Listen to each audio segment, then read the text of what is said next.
먼저 인사드리겠습니다. 김장훈 변호사입니다. 저는 우리 다 마스크 쓰셨고 저는 뒤에서 이렇게 하도록 하면서 마스크를 벗고 이렇게 하도록 하겠습니다.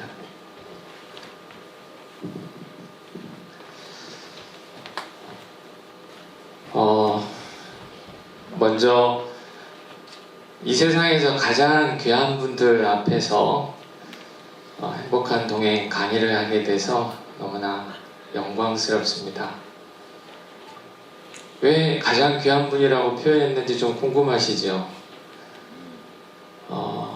저희 아버지가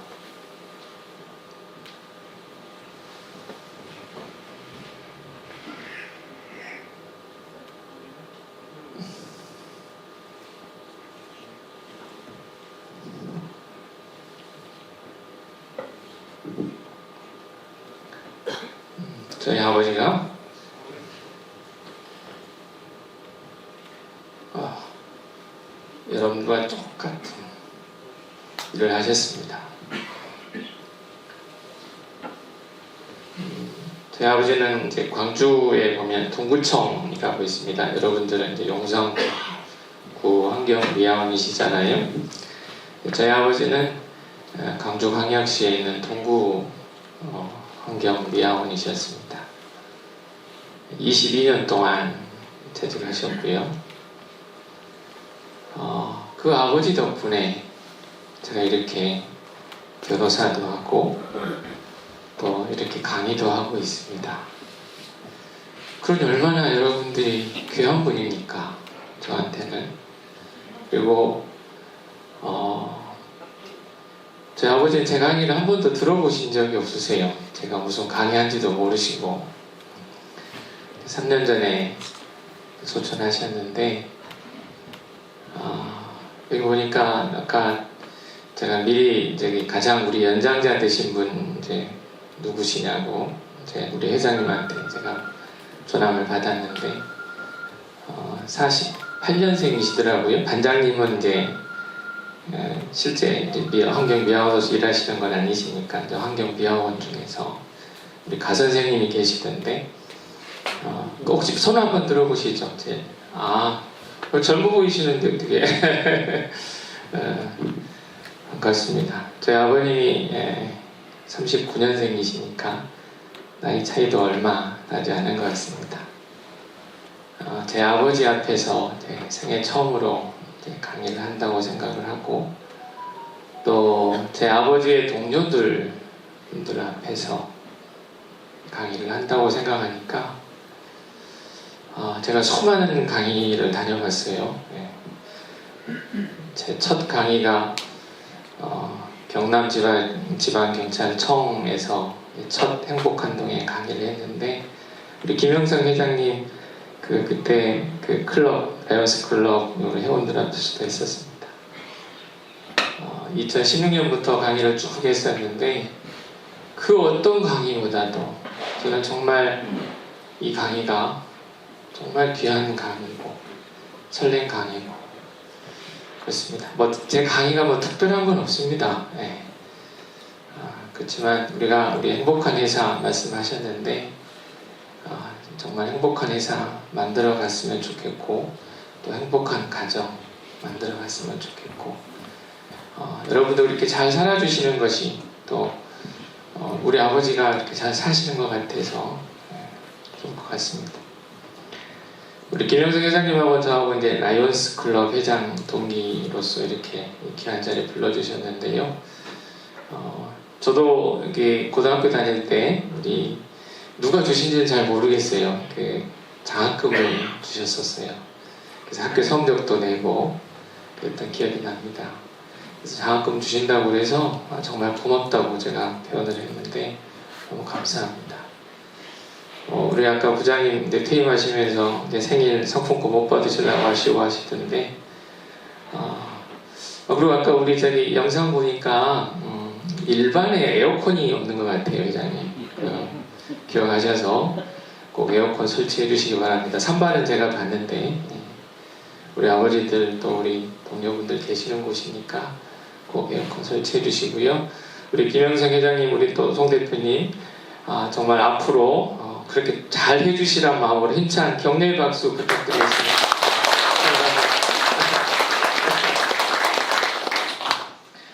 네, 제 강의 넘기면 됩니다. 이제 행복한 동행 잠깐만요.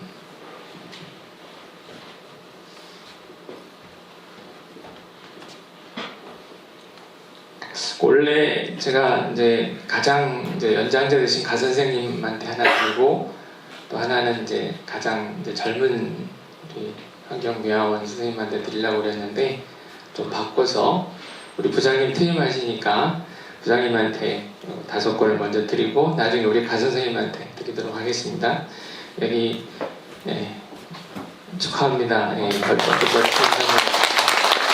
여기 행복한 동행 1에 있는 내용이 이제 이 강의의 내용, 주된 내용입니다.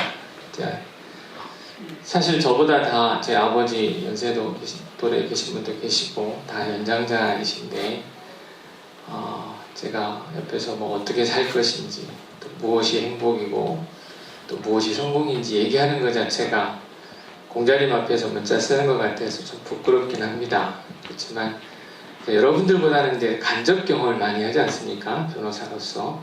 그러면서 느꼈던 것들을 나누고자 합니다. 어떻게 살 것인가 이 중에서 제가 강의 시간이 언제 끝내야 되나요? 그 시간 1시간 저한테 받았는데 신호 주세요. 저는 오래 할 생각은 없습니다. 아무리 강의를 잘해도 오래 하면 안 되거든요. 저희 아버지한테 야단 맞을 것 같아요. 하나님 하늘에 계신 아버지한테 신호 주시기 바랍니다.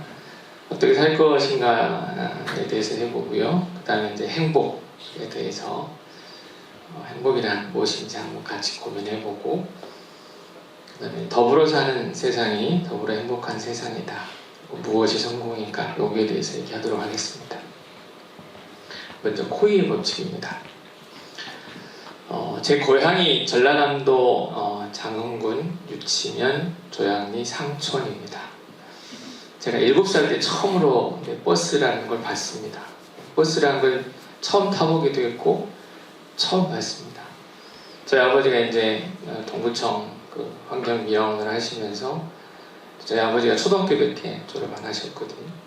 이제 본인은 못 배우셨기 때문에 자식들만큼은 가르쳐야겠다고 생각하시고 이제 강주로 저희 막내는 태어나지 않았습니다. 제가 2남 2녀인데 저하고 여동생 둘하고 엄마하고 해서 강주로 저를 데리고 가셨는데 7살에 처음으로 버스를 탔는데 너무 무서웠던 기억이 나요.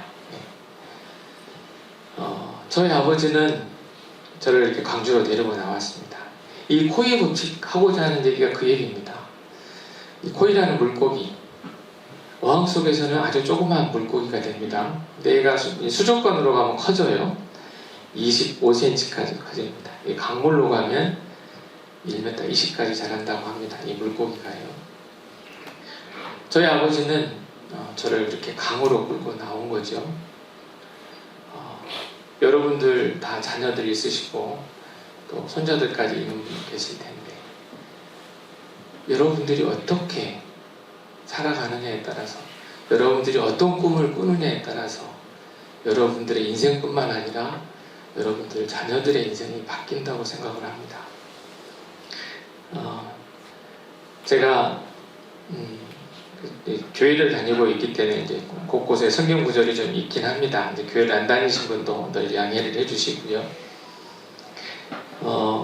작년인가 언제 이 명지대학교 이제 그 광고하는 글을 봤는데요.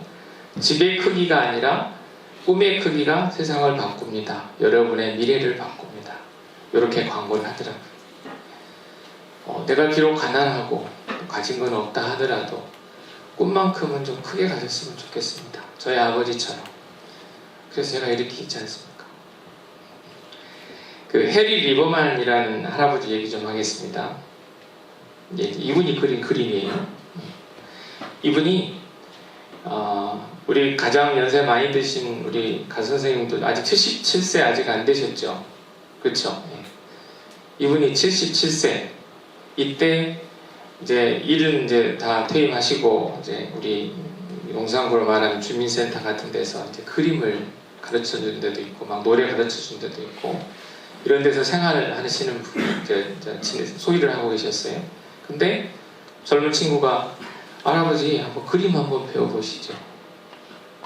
그래서 이 나이에 무슨 근데 77세 때 처음으로 이제 그림을 배우신 거예요. 77세 때. 그래서 미국의 샤갈이라고 불릴 정도로 유명한 화가가 되셨는데 101살 때인가 소천하셨는데 그동안에 22권의 전시회를 했습니다. 해리 리브만이라는 할아버지가요. 그 다음에 이제 시바타 도요 할머니 얘기는 더 드라마틱합니다. 이분 얘기 많이 들으셨죠? 이분은 이제 자기가 죽으면 장례 치르려고 하는 장례비 가지고 시집을 낸 분인데요. 92세 때 아직 92세 안 되신 분들이죠, 다행히. 92세 때 처음으로 시를 배우셨어요.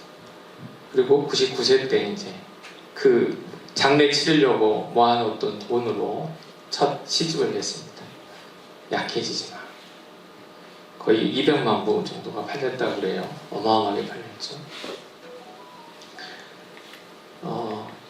성경에 보면 어떻게 되어 있냐면요. 하나님이 말씀하시기를 말세에 내가 내 영을 모든 육체에 부어주리니 너희의 자녀들은 예언할 것이요 너희의 젊은이들은 환상을 보고 너희의 늙은이들은 꿈을 꾸리라. 나이 먹으면 뭐 이제 죽을 날만 받고 있는데 뭔 그냥 세상 정리해야지 이렇게 생각하시고 계신 분 계실지 모르겠습니다. 하지만 절대 그렇게 하지 마십시오. 여기 계신 여러분들이 어떤 꿈을 꾸느냐에 따라서 진짜 여러분들의 자녀의 삶이 달라질 수 있습니다. 꿈은 정말 크게 가지시고 또 격려해 주시고 저는 참 아버지 말을 지나보면 참 잘 들었던 것 같습니다. 제 아들한테도 말 안 들으면 야 나는 아빠 말 잘 들었어 임마 이렇게 늘 하고 그러는데요. 아무튼 여러분들이 꿈을 가지시고 또 저희 아버지는 항상 저를 지지해 주셨어요. 언제 어디서나 정말로 지지해 주셨어요. 그 아버지 근데 참 저희 아버지는 단 한 번도 저를 안아주신 적은 없으세요. 단 한 번도 안아주신 적 없고 또 처음으로 26살 때인가 아버지랑 목욕탕을 갔던 기억이 나요. 그러니까 사랑 표현도 잘 못하시고 안아준 적도 없으신 분이지만 우리 아버지 생각하면 저밖에 모르시는 분으로 기억하고 있거든요. 아버지 전화 드리면 항상 첫 마디가 건강해야 된다. 얘들은 잘 있냐. 지금도 돌아가시니까 더 생각나는 것 같아요. 돌아가시니까 평소에 살아계실 때 잘할 거예요. 자, 오늘 이제 강의 들으신 여러분들은 나이가 많고 좋고를 떠나서 버킷리스트라고 합니다. 킥 더 버킷 해가지고 이제 옛날에 이제 중세시대 때 사람 목매달 때 바게트를 이렇게 위에다가 목매달고 바게트를 이렇게 차버리면 이제 목매달아서 죽는 거거든요. 그러니까 죽기 전에 해야 될 것들 버킷리스트라고 그러는데 내가 죽기 전에 해야 할 10가지를 한번 적어보세요. 그래서 그게 큰 것이든 작은 것이든 한번 적어보세요. 그래서 쭉 한번 적고 또 하나 이루어지면 또 하나 지우고 그래서 10가지 항상 내가 남은 생에 꼭 이루고 싶은 건 뭐든 좋습니다. 돈 모으는 것도 좋고 어디 여행 가는 것도 좋고 손자랑 같이 어디 여행 가는 것도 좋고 뭐든 좋습니다. 한번 10가지를 꼭 적어보시기 바랍니다. 이건 숙제입니다. 숙제. 제가 한 10가지가 있어요. 제 첫 번째는 몸도 마음도 건강한 할아버지가 되는 게 첫 번째 저는 꿈입니다. 제가 지금 이제 주일날 이제 누구를 만나려고 이제 용산에서 이발을 했는데 미용사 아주머니께서 처음 가는 미용실인데 그냥 짧게 해달라고 그러더니 저한테 물어보지도 않고 이렇게 군인을 만들어 놨어요. 저는 사실은 머리가 하얗거든요. 우리 회장님 어떠신지 모르겠네요. 머리가 하얀데 아내가 이제 염색하라고 그래서 염색을 하는데 저는 사실 염색하고 싶지 않아요. 왜? 저는 꿈이 할아버지잖아요. 제가 강주에서 오늘 택시를 탔는데 우리 택시 기사께서 손주가 어떻게 되냐고 그렇게 얘기를 하시더라고요. 그래서 얼마나 사실 좋았는지 몰라요. 저보고 손주가 몇 살이냐고 물어보시는 건 처음 봤거든요. 건강한 할아버지. 그냥 할아버지가 아니라 건강한 할아버지. 몸도 마음도 건강한 할아버지. 우리 이 자리에 계신 여러분들 다 정말 건강하셨으면 좋겠어요. 저희 아버지가 하셨던 말씀처럼 건강해라. 여러분들 정말 건강하게. 아까 우리 부장님 퇴임사에서도 언급하셨지만 첫 번째도 안전, 10번째도 안전. 저희 아버지는 가난했기 때문에 아까 우리 오토바이 타고 이렇게 뭐 하시는 장면이 나오던데 저희 아버지도 오토바이로 이제 사실상 출퇴근하셨는데 오토바이를 살 돈이 뭐 없어서 그러셨는지 자전거에다가 원동기 장치를 다셔가지고 출퇴근하셨어요. 근데 제가 그래서 아버지 때문에 그런지 저는 낙엽 떨어지는 가을을 엄청 싫어합니다. 눈 내리는 겨울 전 싫어합니다. 왜? 우리 아버지가 쓰려야 되잖아요.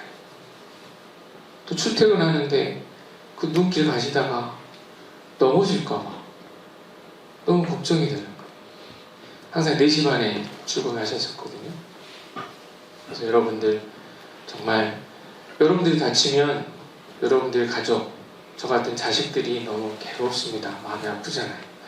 여러분들 정말 하늘나라 가실 때까지 건강하게 그러면서 스스로 몸 관리도 하셔야 됩니다. 약주도 조금만 드시고 저희 아버지는 담배를 많이 피셨는데 담배도 좀 끊으시고 그렇게 해서 몸 관리하셔서 건강하게 하루하루 사셨으면 좋겠습니다.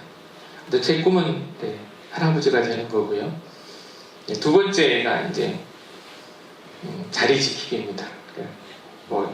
그냥 뭐 평범한 꿈이네 이렇게 생각하실지 모르지만 저는 되게 중요하다고 생각합니다. 우리 대표님이나 회장님 자리 잘 지키는 게 되게 중요하잖아요. 부장님은 또 부장으로서의 자리 잘 지키는 거.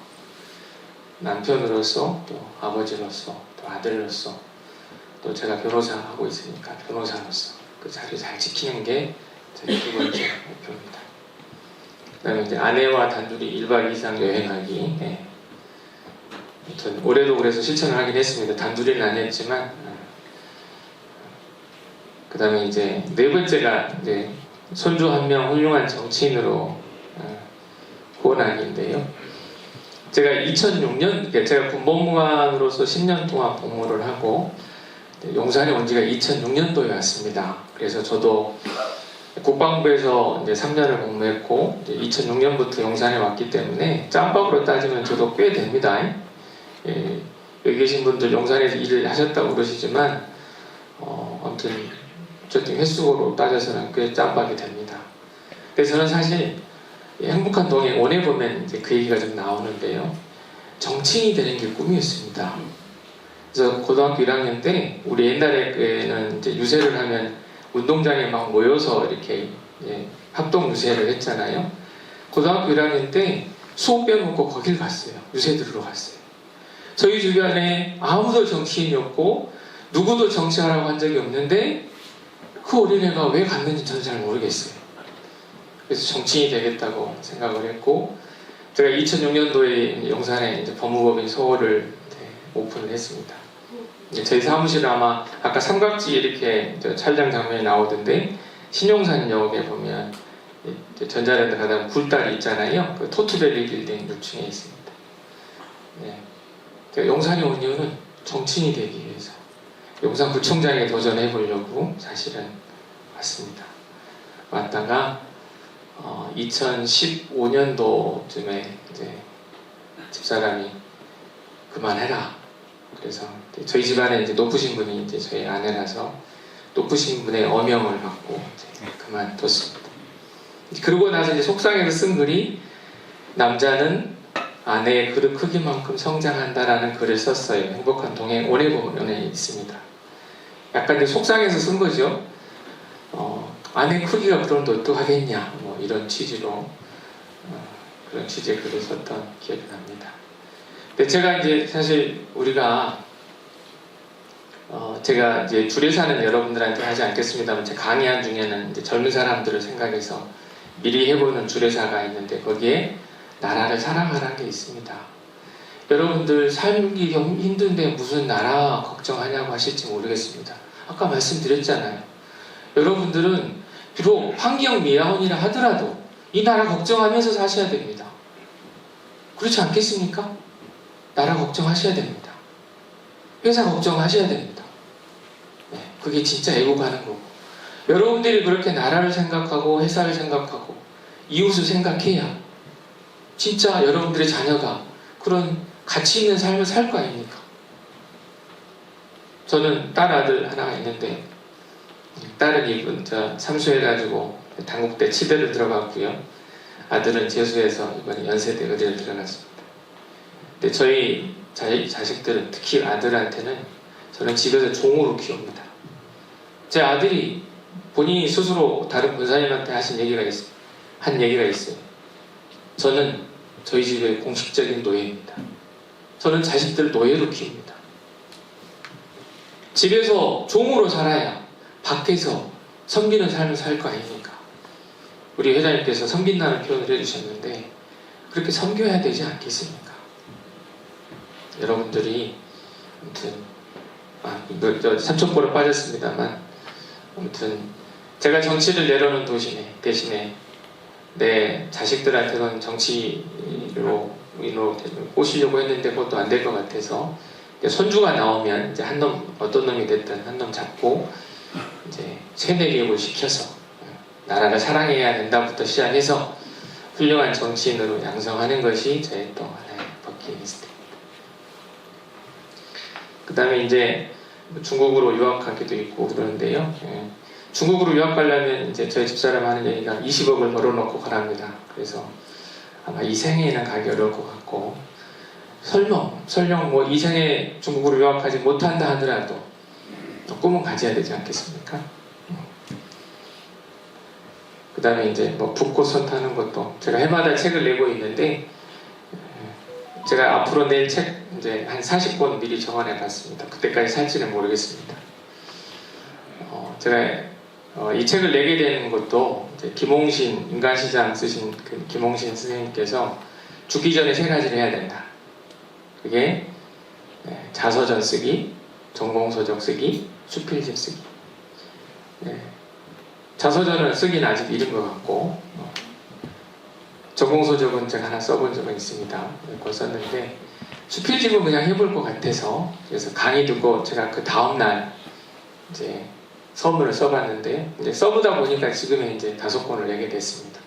앞으로 계속 이제 책을 낼 생각인데 그래서 10년 단위로 복고선택도 해보고 싶다는 게 제 바람입니다. 제가 이렇게 제 꿈을 제 버킷리스트를 말씀드렸는데 여러분들 아무튼 꼭 숙제입니다. 이거는 숙제 검사는 안 하더라도 우리 가선생님부터 제일 어른부터 꼭 하십시오. 내가 오늘 내가 죽기 전에 꼭 해야 될 거 10가지 한번. 그래서 그거를 여러분들 부인에게 또 자녀들에게 공포를 하십시오. 꿈은 얘기를 해야 됩니다. 그래서 잘하거든요. 자, 어떻게 살 것인가 두 번째로 왜 코끼리는 작은 말뚝에 묶여 있을까? 코끼리 사육장에 가보면 큰 코끼리가 사육장 이런 말뚝에 묶여 있는 걸 볼 수 있습니다. 근데 코끼리가 어렸을 때는 이제 묶어놓으면 못 빠져나가죠. 근데 이 코끼리가 커서도 이 말뚝에 묶이는 순간 가만히 있답니다. 왜? 이 말뚝은 못 벗어나. 어렸을 때 많이 벗어나려고 발버둥 쳐봤겠죠? 그쵸? 코끼리가 이거 꼽는데 일도 아니겠죠? 이 어마어마한 힘을 가진 애가 이 말뚝 못 뽑겠습니까? 근데 묶이는 순간 가만히 있는 거예요. 나는 못 빠져나가. 이 세상에 안 되는 게 뭐가 있습니까? 안 되면 그때 가서 생각해야죠. 그 정주영 명예회장님이 그러셨다잖아요. 임자 해봤어? 해보고 그때 가서 고민했다는데 작은 일에 최선을 다해야 한다. 영화 영린이라는 게 있습니다. 아마 여기서 보신 분 계시겠지만 영린의 현빈이가 정조대왕으로 나오는데요. 정조대학 1년차에 이제 시해를 하려고 하는 사건이 있었는데 그게 모티브가 돼서 만든 영화라고 합니다. 정조대왕을 역을 맡은 현빈이가 한 대사입니다. 작은 일에도 최선을 다해야 한다. 작은 일에도 무시하지 않고 최선을 다해야 한다. 작은 일에도 최선을 다하면 정성스럽게 된다. 정성스럽게 되면 겉에 배어나오고 겉에 배어나오면 겉으로 드러나고 겉으로 드러나면 이내 밝아지고 밝아지면 남을 감동시키고 남을 감동시키면 이내 변하게 되고 변하면 생육된다. 그러니 오직 세상에서 지극히 정성을 다하는 사람만이 나와 세상을 변하게 할 수 있는 것이다. 제가 3년 전에 저희 아버지가 돌아가셨을 때 저희 장례식장에 저랑 같이 공부했던 형님이 오셨어요. 제 남동생이 교정직 공무원입니다. 지금 육국 공무원으로 있는데요. 그 남동생의 이제 상사분이 됐어요. 저랑 같이 고시 공부했던 형님이. 근데 그 형님이 이제 저희 그 장례식장에 오셔가지고 동생 있는 자리에서 하신 말씀 첫 마디가 양홍이는 청소를 잘했지. 저는 고시 공부할 때요, 진짜 청소 잘했습니다. 저희 아버지가 환경 미화원이어서 그랬는지는 모르지만 다른 사람은 오전에 이제 저희 고시반이 32명이 정원이거든요. 그 중에 한 분이 다리가 이제 장애가 있어서 31명이 돌아가면서 한 달에 한 번씩 청소를 하는데 어떤 사람은 진짜 한 10분이면 다 끝나요. 이렇게 밀거려 갔다 갔다 하면 끝나요. 저는요 진짜 오전 내에 있습니다. 땀 뻘뻘 흘려가면서. 그 같이 공부한 형님도 안 거죠. 김양홍이 청소 잘해. 저 공부부 잘한다는 소리는 안 들었어. 청소 잘해. 제 같이 2년 선배 대학원 다녔던 형님이 이제 있는데 그분은 청소를 대충 해요. 예, 지금은 없어졌습니다. 옛날에 전대 후문에 포장마차 촌이 있었는데 형들하고 이제 소주 한잔 할 때 그 형 얘기가 나왔어요. 근데 다른 형들이 뭐라고 하는지 아십니까? 걔는 안 돼.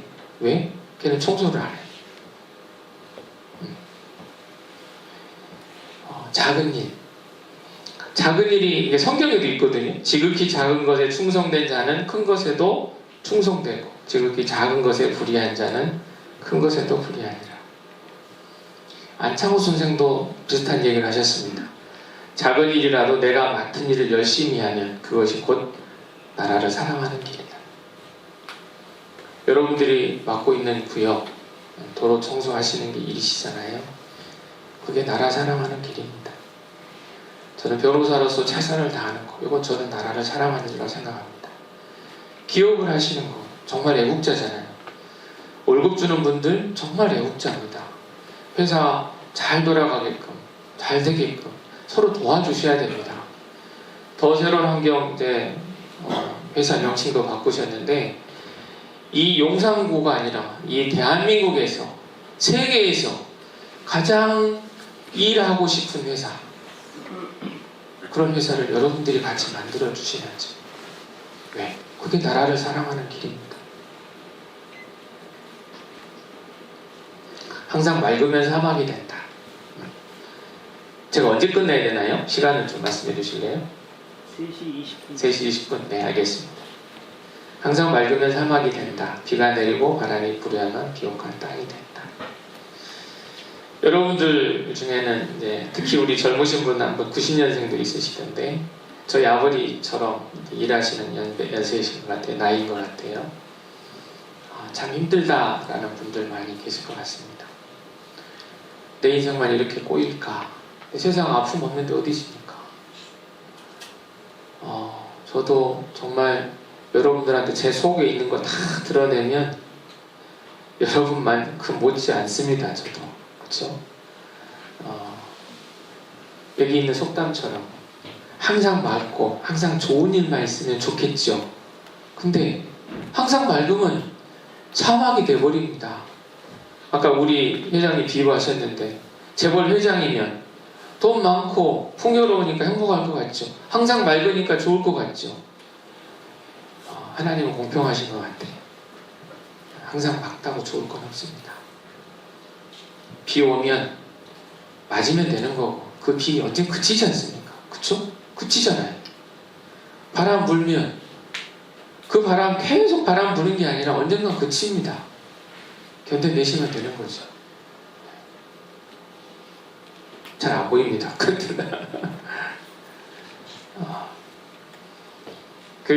제가 참 좋아하는 성경 구절인데요. 제가 정말 힘이 들 때 저에게 힘이 되어준 성경 구절입니다.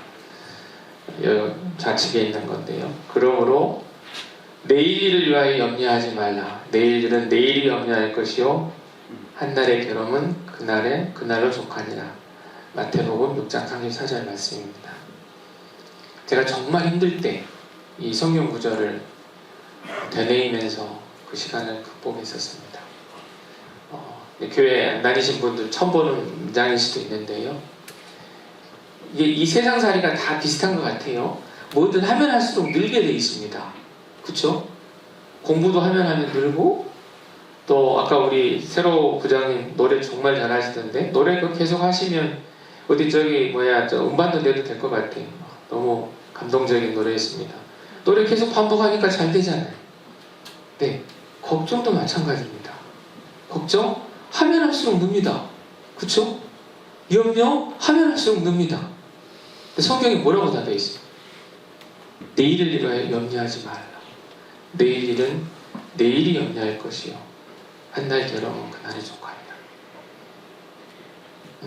걱정 없는 인생 없습니다. 걱정에 물들지 않도록 해야 됩니다. 말을 소금으로 맞을 낸과 같이 하라.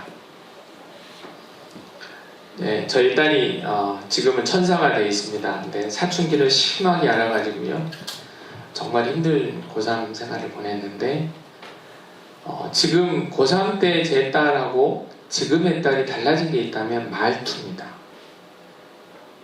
저희 딸의 입에서 부정적인 말이 하나도 없습니다. 지금은. 고3 때는 뱉는 말마다 부정적인 말이었어요. 뱉는 말마다. 말은 씨가 돼서 잘하게 되어 있습니다. 그래서 여러분들 아무리 힘들더라도 저희 아버지한테 제가 항상 했던 한마디, 제가 우리 아버지가 환장하겠네, 미쳐버리겠네, 아버지한테 저랬어요. 아버지 제발 그 말씀 좀 하지 마십시오. 저희 아버지 치매 걸리셨었거든요. 말이 씨가 되잖아요. 절대 그런 말 하지 마십시오. 아무리 힘들더라도. 그런 부정적인 말이 나오려고 그러면 입을 닫아버리십시오. 안 하시면 되잖아요. 그 말이 뱉어지면 듣는 사람도 하는 사람도 그 말이 씨가 돼서 자란다니까요. 그게 자라요. 내 자녀 속에서 자란다고 생각하십시오. 얼마나 무서운 일입니까? 제 딸한테 늘 했던 말입니다. 부정적인 말 하지 마라. 사랑의 말이 아니면 말은 닫아라.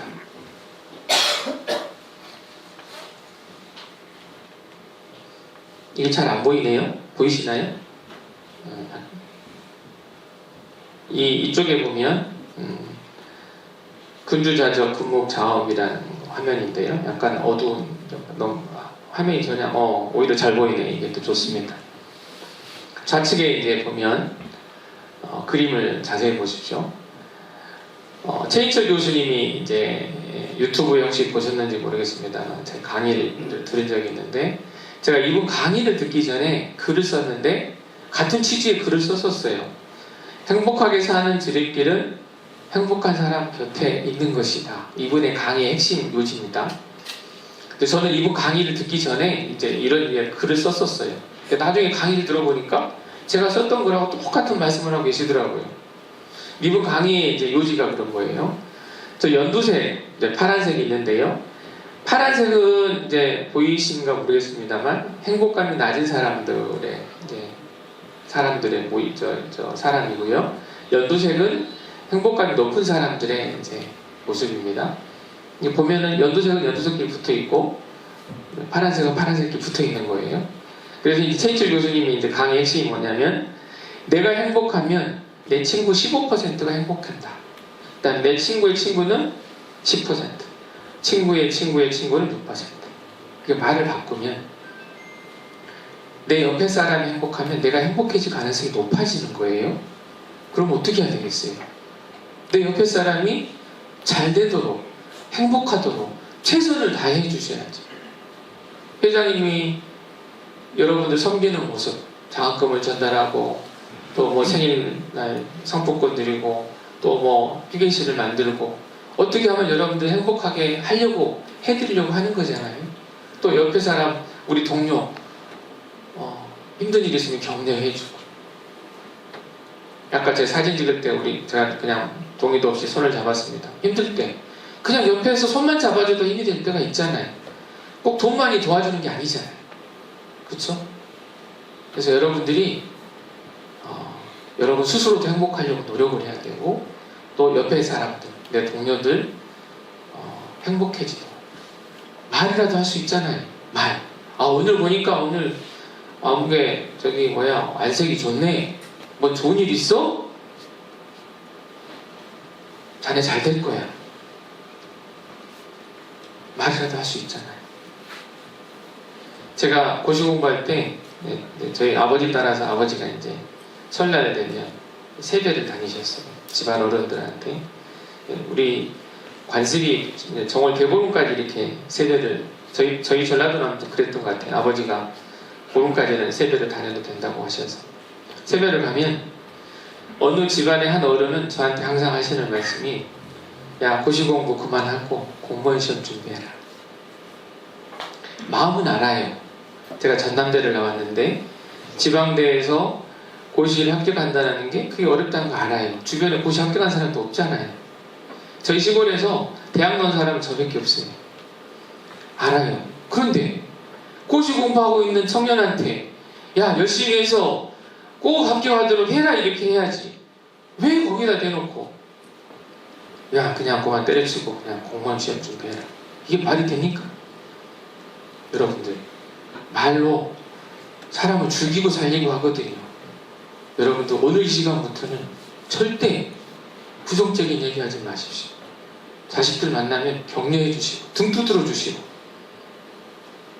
우리 아버지는 그랬어요. 언제든지 믿어주셨어요. 이거 넘어가겠습니다. 인생은 희소게임이다. 어느 구름에 비가 내릴지 모른다. 이것도 넘어가죠. 네.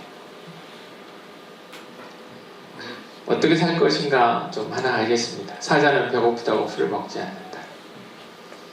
제가 이제 변호사니까 구치소에서 접견 갈 일도 있습니다. 요새 또 무죄 주장한다고 좀 정신이 하나 없는 사건이 하나 있는데요. 접견을 갔는데 피고인이 저한테 이제 얘기를 하는 거예요. 내가 사람을 소개해 줄 테니까 사례를 해달라는 거. 그때 제가 했던 말입니다.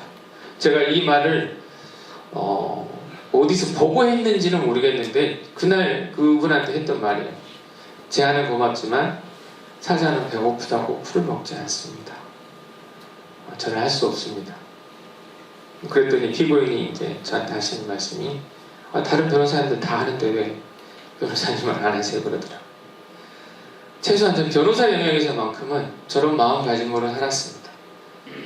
사자가 배고프다고 풀 뜯어먹는 거 봤습니까? 우리가 비록 환경영으로 하는 이 직업을 가지고 일을 하고 계시지만 여러분들의 어떤 자존감을 지키셨으면 좋겠습니다.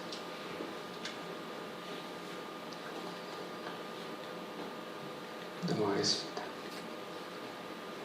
행복에 대해서 얘기 좀 하겠습니다. 여러분이 생각하는 행복이 뭔지 정답도 없습니다. 그렇지 않겠습니까? 돈일 수도 있고 명예일 수도 있고 또 인간관계일 수도 있고 여러분들이 생각하는 행복의 가치가 다 다르기 때문에. 근데 제가 오늘 하고자 하는 얘기는 어떻게 하면 그런 행복한 삶을 살 수 있을까? 어떻게 하면 처음부터 불행은 없었다. 우리 행복한 동행 첫 주제 글입니다. 근데 그 글을 쓸 때 행복한 상태에서 글을 쓴 게 아닙니다. 딸아이가 고3 때 중간고사 보면 중간에 시험 안 본다고 집에 자기 방에 처박혀서 막 울고 불고, 또 아내는 또 딸이 아파하는 모습 보면서 옆 방에서 울고 불고, 모녀가 막 울고 있는데 그 상황에서 그 상황에서 기도해도 답이 없고, 그래서 이제 자판에 앉아서 글을 쓰는 거예요. 뭐 자식이 공부 잘하면 행복할까, 돈이 많으면 행복할까, 혼잣말 쓰는 거예요. 근데 그때 내린 결론이 이겁니다. 처음부터 불행은 없었다. 처음부터 불행은 없었다. 이분이 누구냐면요, 닉 부이치치라고 호주 사람인데요. 이분 아마 보셨을 거예요. 네. 팔다리가 없이 태어난 분인데, 이분 강의를 들어보면 여기 보면 조그만 다리가 하나 있긴 합니다만 본인 스스로는 닭다리라고 표현을 하시는데 웃으면서 사실상 팔다리가 없이 태어나신 분입니다.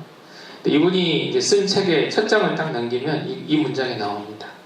난 정말 축복받은 사람이다. 지금 나는 그 누구도 상상하지 못했던 인생을 즐기고 있다.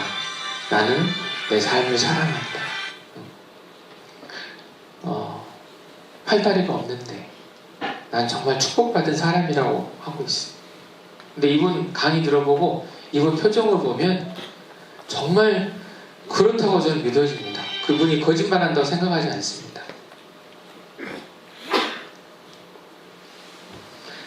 우리 회장님 이제 아까 영상을 보니까 이제 독거노인도 이렇게 찾아가셔서 봉사해 주시고 그러시던데, 제가 군법무관 시절에 이제 음성 꽃동네 이제 봉사활동 2번 갔습니다. 제가 가고 싶어 간 건 아니고요. 윗분이 법무관들도 봉사를 해야 돼 라고 해서 할 수 없이 쭉 내밀고 갔었는데 정말 귀한 시간이었습니다. 갔다 오니까 너무 행복했어요. 근데 그때 제가 만난 분입니다. 배영희 씨라는 부분인데요. 이분이 쓴 시입니다. 나는 행복합니다 라는 시를 쓴 건데, 19살 때 뇌막염을 알아가지고 앞을 보지 못해요. 전신 중증 장애인이시고 대소변도 못 가리세요. 밥도 혼자 못 드세요.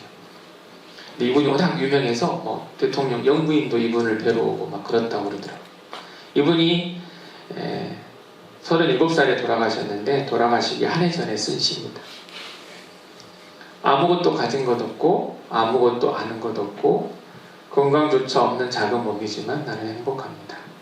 세상에서 지을 수 있는 죄와 피해갈 수 있도록 임원 묶어주시고 외롭지 않도록 당신 느낌 주시니 말할 수 있고 들을 수 있고 생각할 수 있는 3가지 남은 것은 천상을 위해서만 쓰여질 것입니다. 그래도 소담스레 웃을 수 있는 여유는 그런 사랑에 쓰여진 때문입니다. 나는 행복합니다. 나는 행복합니다. 가족한테 버림받았잖아요. 대소변도 못 가리잖아요. 음식도 내 마음대로 못 먹어요. 내 마음대로 움직일 수도 없어요. 근데 행복하대. 음성 꽃동네 가보면 저 할아버지가 있는데요. 이분이 할아버지인데 이분 거지입니다. 거지 할아버지세요. 책이동 할아버지라. 음성 꽃동네 왜 만들어주신지 아시죠? 오웅진 신부님이 이제 거기 성당에 부임을 해서 갔는데 이 책이동 거지 할아버지가 동냥을 해가지고 본인만 먹는 게 아니고 그 동냥한 걸 다른 거지들한테 나눠주고 있는 거예요. 거지도 저렇게 나눠주는 삶을 사는데 우리가 그래서 만들어진 게 음성꽃동네입니다. 음성꽃동네 안에 대학교까지 있는 거 아시죠? 대학교도 있습니다. 입구에 가보면 얻어먹을 수 있는 힘만 있어도 그것은 주님의 은총입니다라는 돌에 새겨진 글이 있습니다. 배영희 씨도 닉 부이치치도 왜 행복한 이렇게 삶을 살아갈까? 팔다리가 없이 태어났는데 저주받은 삶이라고 생각할 수 있는데 가족한테 버림받아서 몸도 성하지 않는데 왜 이분들은 그렇게 행복한 삶을 살아갈 수 있을까? 저는 두 분의 답을 성경 구절에서 찾았습니다. 범사에 감사하라. 항상 기뻐하라. 쉬지 말고 기도하라. 범사에 감사하라. 이것이 그리스도 예수 안에서 너희를 향하신 하나님의 뜻입니다. 사실 어떻게 항상 기뻐할 수 있습니까? 불가능하잖아요. 어떻게 범사에 감사할 수 있습니까? 불가능하잖아요. 그래서 저는 기도할 때마다 항상 끝에 기도가 항상 감사하는 마음 주십시오라고 기도를 합니다. 노력을 해야 됩니다. 노력. 항상 감사하는 마음은 그냥 내가 그냥 때가 되고 나이 70이 되면 그냥 그 마음이 주어지는 게 아니라 노력을 해야 됩니다. 여기 링컨 대통령이 이제 그런 말씀을 하셨는데요. 사람은 행복하기로 마음 먹은 만큼 행복하다고 그랬습니다. 리 부이치치나 배영희 씨는 그런 범사에 감사하는 마음이 있어서 행복한 삶을 살고 있다고 생각합니다. 더불어 사는 세상이 더불어 행복한 세상이다 얘기 좀 하겠습니다. 남극의 펭귄들인데요. 북극하고 남극이 있는데 북극이 더 추울 것 같죠? 그렇지 않답니다. 남극이 훨씬 춥답니다. 남극은 이 땅에 그 다음에 얼음이 어마어마하게 이제 얼려 있기 때문에 남극이 훨씬 춥답니다. 이제 기상 관측했을 때 89점 얼마 마이너스 영하 89점 얼마까지 떨어진 적이 있는데 그렇게 남극이 훨씬 추운 곳인데 그렇게 많이 추울 때 블리자드라고 하는 강풍이 불고 엄청 추울 때 애들이 이렇게 옹기종기 모여 있습니다. 이게 그래가지고 이렇게 이렇게 뭉쳐서 이렇게 있는 걸 허들링이라고 그러는데요. 막 바람 불고 하니까 추우니까 이렇게 뭉쳐 있습니다. 이렇게 뭉쳐 있다가 나중에 이제 안에 있는 애들이 이제 뒤로 나오고 이렇게 해서 돌아가면서 이렇게 그 추운 날을 견뎌내는 겁니다. 이걸 허들링이라고 해요. 저는 이제 광주일고를 졸업을 했습니다. 네, 저는 이제 특목고나 자사고에 대해서 저는 반대하는 생각을 갖고 있는데 특목고 자사고를 만들어서 이제 정말 나라를 위하고 인재들만 양성하면 좋을 텐데 국영수만 잘 가르쳐서 서울대 스카이 몇 명 보내고 의대 몇 명 보내고 이게 명문고의 척도가 돼버렸습니다. 그건 아닌 것 같아요. 제가 어느 성동군가 어디 갔는데 임대 아파트가 따로 구분되어 있어요. 임대 아파트가. 이게 말이 돼요? 나는 도저히 이거 말이 안 된다고 생각해요. 왜? 임대 아파트 사는 게 뭐가 된대? 왜 아이들한테 그걸 가르쳐야 돼요? 더불어 사는 걸 모르잖아요. 공부만 잘하면 뭐해? 동물들도 이렇게 더불어 살아가는데 그건 아닌 것 같아요. 지렁이 시체 치우는 사람 얘기 좀 하겠습니다. 제가 행복한 동행, 변호사 김양호의 행복한 동행이 이제 제 책 제목의 첫 번째인데 사실은 이 지렁이 시체 치우는 사람을 제목으로 정하려고 했어요. 이 이야기가 너무나 좋아가지고.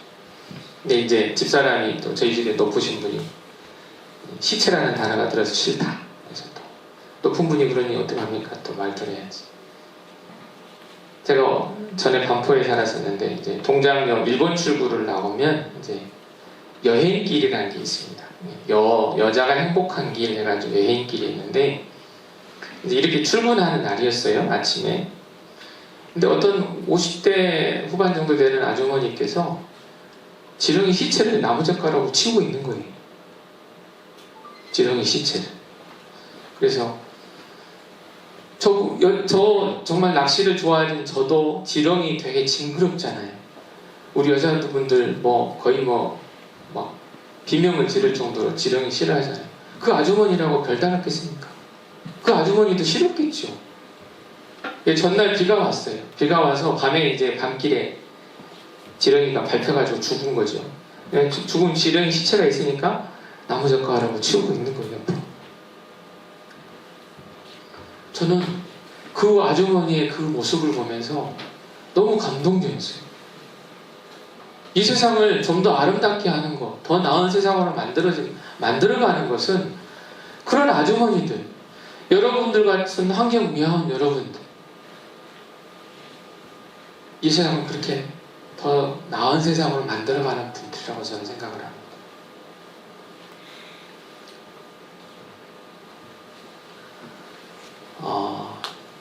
정호승 시인의 풍경 달다라는 시인데 이거 넘어가겠습니다. 나 하나 꽃 피어 나 하나 꽃 피어 풀밭이 달라지겠느냐고 말하지 말아라. 내가 꽃 피고 나도 꽃 피면 결국 풀밭이 온통 꽃밭이 되는 것 아니겠느냐. 나 하나 물들어 산이 달라지겠느냐고도 말하지 말아라. 내가 물들고 너도 물들면 결국 온 산이 활활 타오르는 것 아니겠느냐. 이 세상은 여러분들 한 분이 바뀐다고 해서 바뀌지 않을 겁니다. 그러겠죠. 그런데 우리라도 바뀌어야 됩니다. 그렇죠? 여러분이라도 바뀌셔야 됩니다. 저라도 바뀌어야 되고, 그래서 좀 더 나은 세상 만들어 가야 되지 않겠습니까? 아무리 큰 나무도 혼자서는 숲을 이룰 수가 없잖아요. 하늘 향한 꿈에 대해서 저희 사무실에 우리 회장님이 그림 보셨나 모르겠네. 잘 기억이 안 나시죠? 저희 사무실에 보면 요 그림이 있습니다. 용산에 계시는 이규승 권사님 작품인데요. 장미 100호짜리 그림입니다. 아주 큰 그림입니다. 제가 정말 좋아하는 그림인데 5월 어느 날 시골을 갔는데 권사님이 화가이신데 이 장미 넝쿨 장미가 이렇게 막 이걸 뭐라고 양철지붕이라고 그러나요? 우리 어르신들은 다 아실 거예요. 젊은 사람들은 잘 모르더라고요. 양철지붕 위에 넝쿨 장미가 있는 거예요. 보십시오. 그늘이 막 져 있잖아요. 얼마나 태양이 많이 쬐었으면 이렇게 그늘이 졌겠어요. 계단 위에다 올리면 바로 후라이가 되는 아주 뜨거운 한낮에 이 넝쿨 장미가 이렇게 쭉 하고 있어요. 이 넝쿨 장미는 그러니까 어느 화가가 와서 나를 그릴 거고, 화가가 감동해서 그린 그림을 보고 또 변호사 김양홍이라는 사람이 이거를 나에 대해서 강의할 거다 이러면서 이 꽃을 피운 건 아니에요. 그렇죠? 제가 방송할 때도 이 그림에 대해서 설명한 적도 있는데요. TV까지 나갔어요. 이 그림이. 이 넝쿨 장미는 그냥 심겨진 대로 그 자리에서 꽃을 피웠을 뿐이에요. 제 버킷리스트 두 번째가 제 자리 지키기였죠. 내 자리에서 최선을 다해서 꽃을 피우는 것. 이게 이 세상을 아름답게 하는 지름길입니다. 다른 사람이 뭐라 하든. 무엇이 성공인가에 대해서 슬라이드 이제 3개 남았습니다. 20분이니까.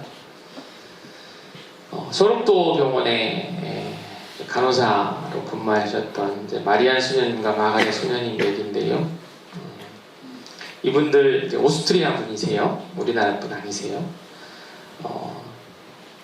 소록도 병원이 어떤 병원인지 알죠? 한센병, 문둥병 치료하는 병원이죠. 옛날에는 아주 많았는데 요새는 많이 줄었다고 그래요. 지금은 거의 102주년인가 아마 그럴 겁니다. 이 병원이. 마리안 수녀님하고 마가렛 수녀님이 이제 마리안 수녀님은 59년도에 62년도에 마가렛 수녀님이 오셨는데 이분들이 오셔가지고 약을 바를 때 장갑도 안 꼈다고 그럽니다. 약이 잘 안 바르니까 맨손으로 발랐다고 그러고요. 정말 평생을 이제 헌신하시다가 이제 몰래 그냥 가방 하나 들고 그냥 가셨어요. 그냥 뭐 환송식이니 오늘 같은 우리 부장님 퇴임식 같은 공식적인 행사 없이 그냥 두 수녀님 떠나셨다고 그래요. 지난번에 LG 구본부 회장님 소천하셨을 때 미담 중에 하나가 이분들이 이제 수녀님이시니까 뭐 소득이 있으세요? 없잖아요. 가난하게 사신 거 알고 구본부 회장님이 생활비를 지원했다고 하는 게 미담으로 그때 나온 적도 있습니다. 이분들 그 간호사실 문에 적혀있는 글입니다. 너를 위하여 나는 무엇이 될까? 내 등불이 되어, 내 별이 되어, 달이 되어, 내 마스코트처럼, 내가 마주보는 거울처럼 나는 내가 되고 싶다. 우리 서로 지켜보는 사람이 되고 싶다.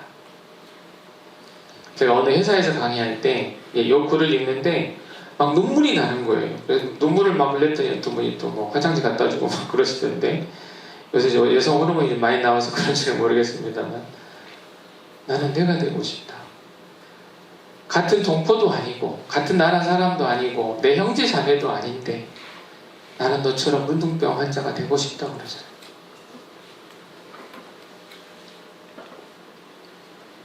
마지막 두 번째 이제 두 슬라이드 남았습니다.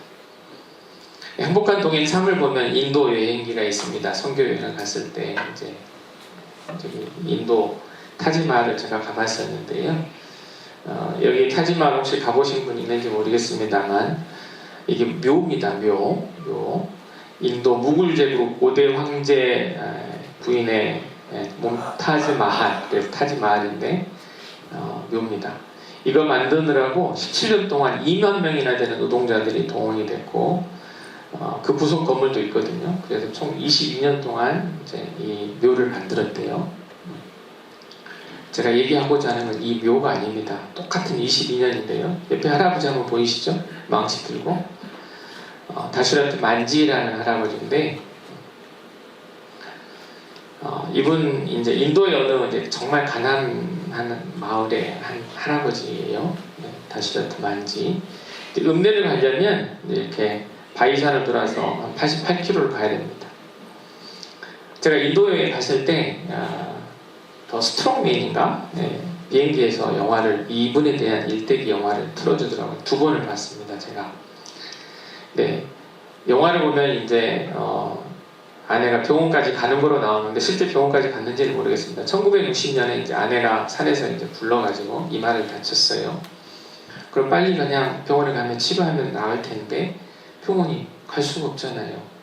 뭐 교통수단도 마땅치 않고 결국 아내가 죽었어요.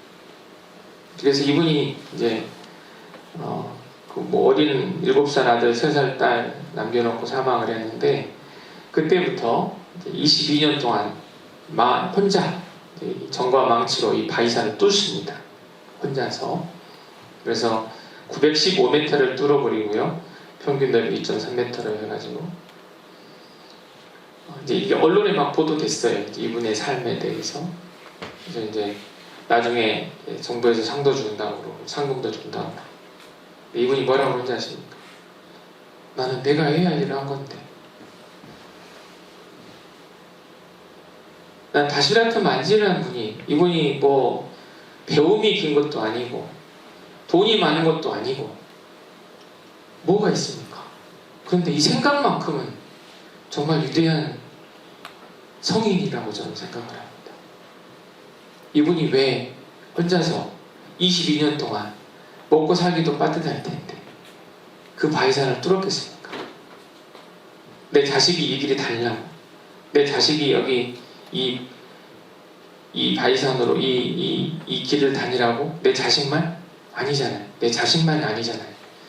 내 곁에 있는 사람들 나처럼 이런 상황이 생겼을 때 병원 빨리 가라고 바위산을 뚫었겠죠. 마지막 슬라이드입니다. 무엇이 성공인가? 에머슨의 시인데요. 제가 정말 좋아하는 시입니다. 네. 자주 그리고 많이 웃는 것, 현명한 이에게 존경을 받고 아이들에게서 사랑을 받는 것, 정직한 비평가의 찬사를 듣고 친구의 배반을 참아내는 것, 아름다움을 식별할 줄 알며 다른 사람에게서 최선의 것을 발견하는 것, 건강한 아이를 낳든 한때기에 정원을 가꾸든 사회 환경을 개선하든 자기가 태어나기 전보다 세상을 조금이라도 살기 좋은 곳으로 만들어 놓고 떠나는 것, 자신이 한때 이곳에 살았음으로 해서 단 한 사람의 인생이라도 행복해지는 것, 이것이 진정한 성공이다. 저는 저희 아버지를 이 세상에 가장 존경하는데요. 저희 아버지는 성공하신 분이죠. 그쵸? 아들 이렇게 잘 세워놓고 가셨으니까. 우리 형제간들 각자 가는 길은 다르지만 다 천사처럼 잘 키우셨습니다. 성공하신 거죠. 그래서 부모들이 자식들한테 그렇게 막 헌신적으로 하는 건 이것 때문에 그런 거 아닌가 싶어요. 단 한 사람의 인생이라도 행복해지는 것, 내 자식 행복하게 살길 바라는 것, 여러분들 그래서 일하고 계시는 것 같고, 그래서 여러분들이 정말 이 세상 떠났을 때 저희 얘기하려니까 또 눈물 나오려고 그러는데, 아들이 우리 남동생이 아버지 그 돌아가시면 이제 장례식 가보셨죠? 이제 관에다가 이제 하고 싶은 말 적잖아요. 제 남동생이 뭐라고 적은지 아세요?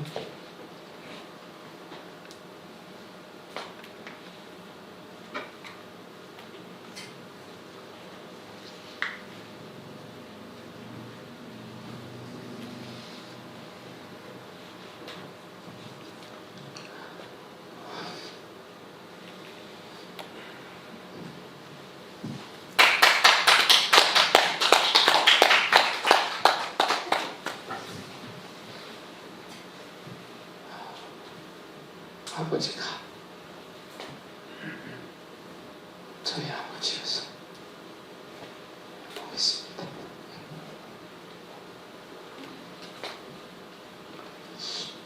저도 제가 죽었을 때 저의 딴 아들이 제 관에다가 아버지가 저희 아버지여서 행복했다고 할 수 있을까? 우리 아버지는 그런 점에서 성공하신 거죠. 그렇지. 우리 아버지가 배움이 많아서 성공한 거냐? 그렇지 않습니다. 저희 아버지 말씀드렸잖아요. 초등학교밖에 안 나오셨어요. 네, 저희 할아버지가 이제 술을 많이 드셔가지고 술은 안 드셨었는데 항상 술 대접하기 좋아하시고 저희 집에 항상 술이 안 떨어지셨어요. 저희 아버지 할머니 살아 계실 때 어느 때부턴가 매년 생일잔치를 하셨어요. 그냥 뭐 몇 사람 부르는 생일잔치가 아니고요. 말 그대로 환갑잔치 하듯이 매년 하셨어요. 그래서 저희 95반 형님들도 같이 모시고 와서 같이 음식 나눠 먹고 저희 아버지도 그러셨다는데 저도 그때 여자 우리 한복 입고 계시는데 할머니 한복 입고 재롱도 피우고 제 아버지는 정말 효자하셨는데 저는 참 불효자라고 생각했습니다. 네, 가는 시간은 다 이제 됐는데요. 제가 아까 말씀드렸듯이 이제 제 행복한 동행 1, 2, 3 다 뭐 5권을 다 나눠드리고 싶은데 그러지 못한 점 너무 아쉽게 생각하고요. 행복 나누기하고 더하기 책이 있습니다. 45권, 5권을 나눠서 각각 가져왔는데요. 서로 서로 뭐가 좋다 나쁠 것도 없습니다. 제 동생이 만든 출판사에서 만든 책이에요. 그래서 행복 나누기가 조금 미흡한 첫 번째 책이라서 좀 미흡하긴 한데 내용은 더 좋은 것 같고 행복 더하기는 올해 나온 책입니다. 한 권씩 가져가시고요. 정말 이렇게 귀한 분들 앞에서 또 우리 아버지 같은 분들 앞에서 강의를 하게 해주셔서 너무 감사하고요. 말씀드렸듯이 항상 건강하시고 하늘나라 가실 때까지 건강하시는 게 최고입니다. 또 제가 용산에 또 항상 있으니까요. 또 언제 또 뵈면 또 반갑게 아는 척도 해주시고 그러십시오. 그리고 마지막으로 여기 우리 회장님께서 제일 잘 웃는 분한테 주라고 그랬는데 원래 여기 막둥이 우리 저기 백 선생인가요? 막둥이 손들 한번 들어보시죠. 백승원 씨. 예. 우리 아마 제 아버지 연세 때 이제 일을 하고 계신 것 같은데 저처럼 아무튼 우리 아버지처럼 잘 키우셔서 여러분 우리 선생님의 아들이 저처럼 이렇게 강의할 수 있도록 잘 키우시기 바랍니다. 우리 저 백 선생님 드린 걸로 하겠습니다. 하나 더요? 네. 백승원 씨 앞으로 나와요.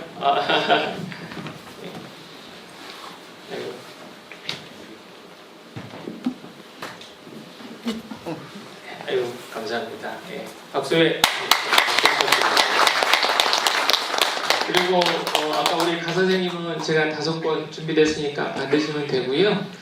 그리고 아마 이 자리에서 가장 연장자이신 2반 반장님으로 알고 계십니다. 2반 반장님, 잘 도와주십시오. 네, 감사합니다. 부족한 강의 경청해 주셔서 감사합니다. 마치겠습니다. 의사 확인을 해주신 김영원 변호사님께 다시 한번 박수 부탁드립니다.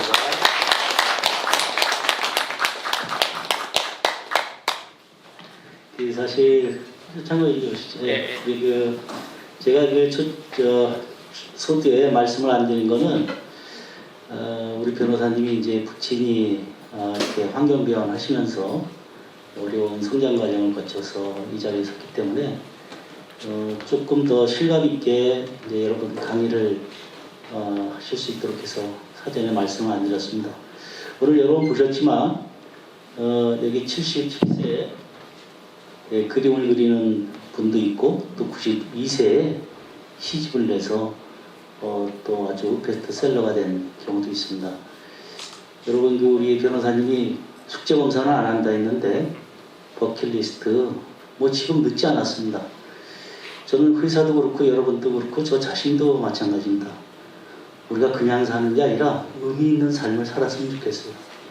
그런 의미에서 오늘 김영원 변호사님의 강의는 좀 뜻깊은 강의가 아니었나 생각이 됩니다. 이 감사하는 마음은 변호사님 계좌를 드리고 이런 볼펜인데 우리 변호사님 아주 멋진 작업 잘 하시고 제가 됐어요?